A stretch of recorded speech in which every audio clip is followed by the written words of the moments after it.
আমাদের রূপায়ণ নমিস ব্লগে তোমাদের সবাইকে আরো একবার অনেক অনেক স্বাগত আর অনেক ভালোবাসা। আজকে তোমাদের জন্য করে দেখাবো এঁচড় দিয়ে চিংড়ি, মানে এঁচড় চিংড়ি।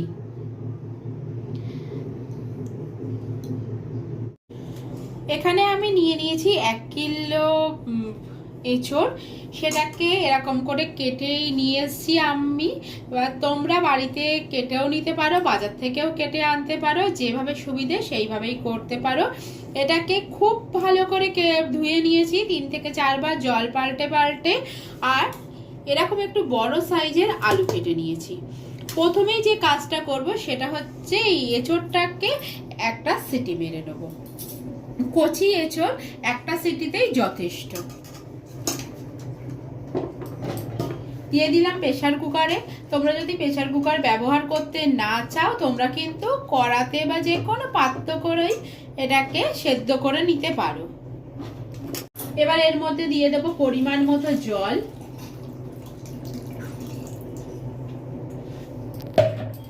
দিয়ে দেবো সামান্য নুন, আর দিয়ে দেবো একটু হলুদের গুঁড়ো। সমস্ত কিছু দেওয়া হয়ে গেছে। এবার প্রেসার কুকারের ঢাকনাটা বন্ধ করে একটা সিটি পর্যন্ত অপেক্ষা করব। বন্ধুরা দেখো, এঁচড়টাকে সেদ্ধ করে নিয়েছি, দেখেই বুঝতে পারছো খুব একটা বেশি কিন্তু সেদ্ধ হয়নি, মানে জাস্ট নরম হয়ে গেছে, কিন্তু একদম ভেঙে যায়নি। তার মানে একটা সিটি লাগালেই যথেষ্ট। আর চলো দেখে নিই কি কি লাগবে এটার জন্য।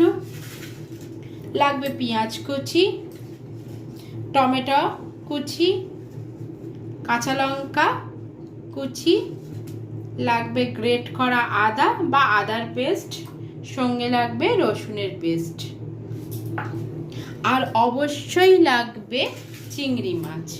কারণ আজকে তোমাদের করে দেখাবো এঁচড় চিংড়ি, তার জন্য চিংড়ি মাছ তো অবশ্যই প্রয়োজন। তাহলে চলো কিভাবে আমি স্টেপ বাই স্টেপ রান্নাটা করি তোমাদের সাথে শেয়ার করে ফেলি। এই রান্নাটা আমি পুরোটাই সর্ষের তেলে করব, তার জন্য কড়াইতে প্রথমেই সর্ষের তেল দিয়ে দিলাম কিছুটা। প্রথমে আমি আলুগুলোকে একটু ভেজে নেব। তেলটা গরম হয়ে গেছে, এবার এর মধ্যে দিয়ে দেবো টুকরো করে কেটে রাখা আলুগুলো। একটু লাল লাল করে ভেজে নেবো আলুগুলোকে। সঙ্গে দিয়ে দেবো একটুখানি নুন, যাতে আলুগুলোর মধ্যে নুনটা ঢুকে যায়।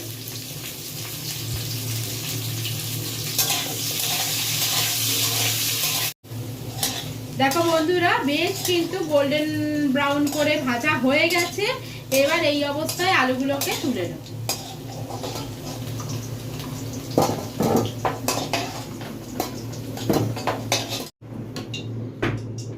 আলুগুলোকে ভেজে আমি রেখে দেবো। এবার এই যে আলুর তেলটা আছে, এই আলুর তেলের মধ্যেই আমি চিংড়ি মাছগুলোকে ভেজে নেবো একটু। তোমাদের এর আগের অনেকগুলো রেসিপি দিয়েছি চিংড়ি মাছের, যেটার মধ্যে আমি বলেছি যে চিংড়ি মাছ ভাজার সময় যদি সামান্য জল অ্যাড করা হয়, তাহলে কিন্তু চিংড়ি মাছগুলো একদম খুব নরম থাকে। দেখবে যে চিংড়ি মাছ ভাজার পরে একটা শক্ত ভাব চলে আসে, সেটা কিন্তু একদমই থাকে না অল্প সামান্য জল অ্যাড করলে। তাহলে চিংড়ি মাছগুলো এখন ভাজা হোক। দেখা যাচ্ছে চিংড়ি মাছগুলো কিন্তু ভাজা হয়ে গেছে, আর দেখেই বুঝতে পারছো যে চিংড়ি মাছগুলো কিন্তু এখনো বেশ সফট আছে। তাহলে এবার এই সময় তুলে নেবো চিংড়ি মাছগুলোকে।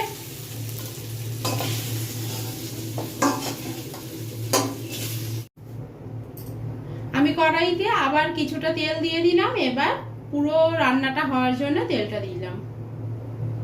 তাহলে তেলটা গরম হোক। তেলটা গরম হয়ে গেছে, এবার তেলের মধ্যে আমি দিয়ে দেবো একটা তেজপাতা, দেবো গোটা গরম মশলা, দারচিনি, ছোট এলাচ আর লবঙ্গ, সঙ্গে দেবো কিছুটা জিরে। ফোড়নগুলো দিয়ে খানিকক্ষণ রেখে দেবো। তারপরে ফোড়ন থেকে যখন একটা সুন্দর ভালো গন্ধ বেরোবে, তখন এর মধ্যে অ্যাড করব কুচিয়ে রাখা পেঁয়াজগুলো।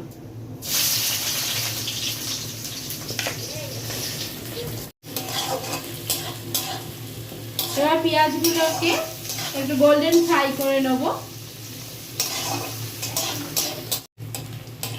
পেঁয়াজটা আমার বেশ ব্রাউন করে ভাজা হয়ে গেছে, দেখেই বুঝতে পারছো পেঁয়াজের যে কাঁচা গন্ধটা সেটাও কেটে গেছে, আর ফোড়নের সাথে পেঁয়াজ ভাজা রাখা বেশ মিষ্টি গন্ধ বেরোচ্ছে। এবার এর মধ্যে দিয়ে দেবো পেস্ট করা রসুনটা। এবার রসুনটাকেও ভালো করে ভেজে নেবো যাতে রসুনের কাঁচা গন্ধটা কেটে যায়।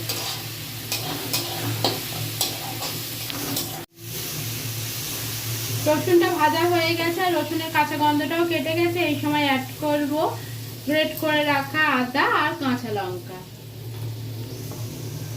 আমি এখানে একটু বেশি পরিমাণে কাঁচা লঙ্কার ব্যবহার করেছি, কারণ আমি এখানে কোনো রকম গুঁড়ো মশলা মানে গুঁড়ো লঙ্কার ব্যবহার করব না, তার জন্য একটু বেশি পরিমাণ কাঁচা লঙ্কার ব্যবহার করেছি। তোমরা চাইলে কিন্তু কাঁচা লঙ্কার পরিমাণ কমিয়ে গুঁড়ো লঙ্কার ব্যবহার করতেই পারো।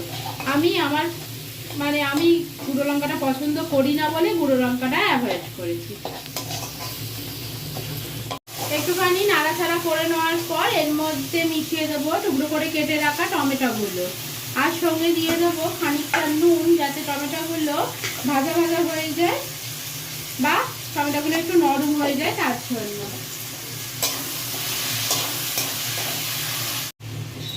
এর মধ্যে দিয়ে দেবো হলুদ গুঁড়ো।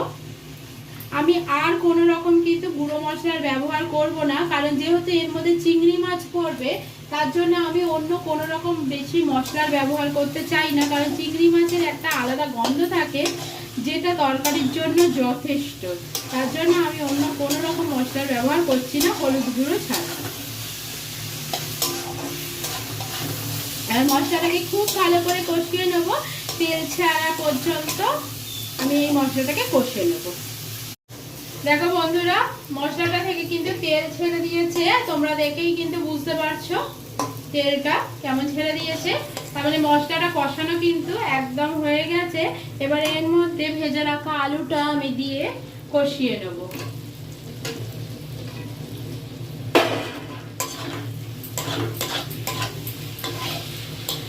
দেখো বন্ধুরা, আলুটা কিন্তু কষানো হয়ে গেছে। এবার এর মধ্যে অ্যাড করব এঁচড়গুলো।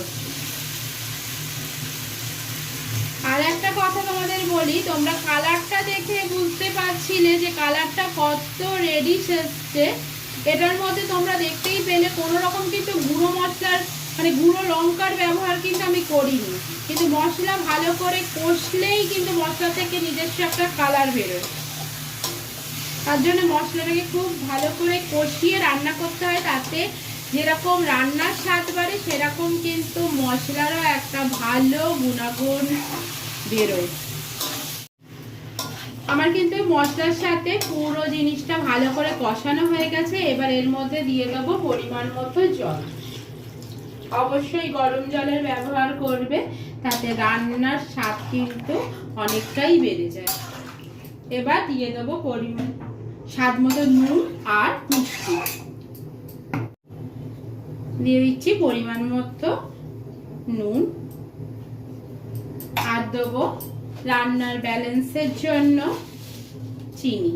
তোমরা যারা যারা চিনি পছন্দ করো না তারা কিন্তু অবশ্যই স্কিপ করতে পারো। আর মিশিয়ে দেবো ভেজে রাখা চিংড়ি মাছটা।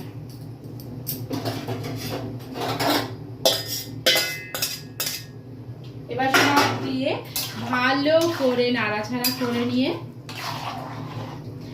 একটা থালা দিয়ে এটাকে চাপা দিয়ে দেবো।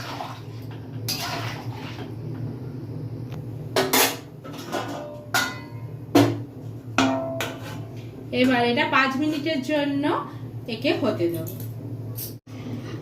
5 মিনিট হয়ে গেছে। এবার ঢাকনাটা তুলে দেখে নিই যে আলুগুলো সেদ্ধ হয়েছে কিনা, কারণ এর মধ্যে তো এঁচোড়টা সেদ্ধই ছিল।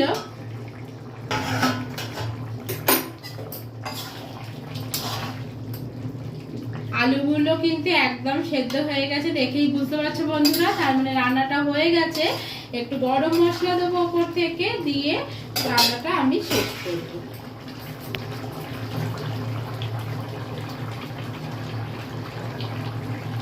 দিয়ে দেবো পরিমাণ মতো গরম মশলা, দিয়ে একটু ভালো করে মিশিয়ে নেব। তাহলেই আমার রান্নাটা কিন্তু একদম কমপ্লিট। এইভাবে তোমরা বাড়িতে একবার বানিয়ে দেখো, দারুণ স্বাদের কিন্তু একটা এঁচোড় চিংড়ি তোমরা পেয়ে যাবে। এই দেখো আমাদের হচ্ছে এঁচোড় চিংড়ি একদম রেডি, কত সুন্দর কালার এসছে। তোমরা কিন্তু ঠিক এইভাবেই স্টেপ বাই স্টেপ ঘরে বানিয়ে ফেলবে, দেখবে কত সুন্দর লাগবে খেতে। তাহলে কি করবে এরপরে করবে হচ্ছে লাইক, কমেন্ট, শেয়ার আর চ্যানেলটাকে সাবস্ক্রাইব করে দিয়ে আমাদের পাশে থাকবে। তাহলে এখানকার মতো এখানেই শেষ করছি ভিডিওটা, দেখা হবে অন্য কোনো ভিডিওর সাথে। তোমাদের সঙ্গে টাটা। অবশ্যই বাড়িতে বানিয়ে আমাদের কিন্তু কমেন্ট করবে তোমাদের কিরকম লাগলো, আর এই এঁচোড়ের কোন কোন রেসিপি তোমরা দেখতে চাও এটাও কিন্তু কমেন্টে জানিও, তাহলে আমরা চেষ্টা করবো অবশ্যই তোমাদেরকে দেওয়ার জন্য।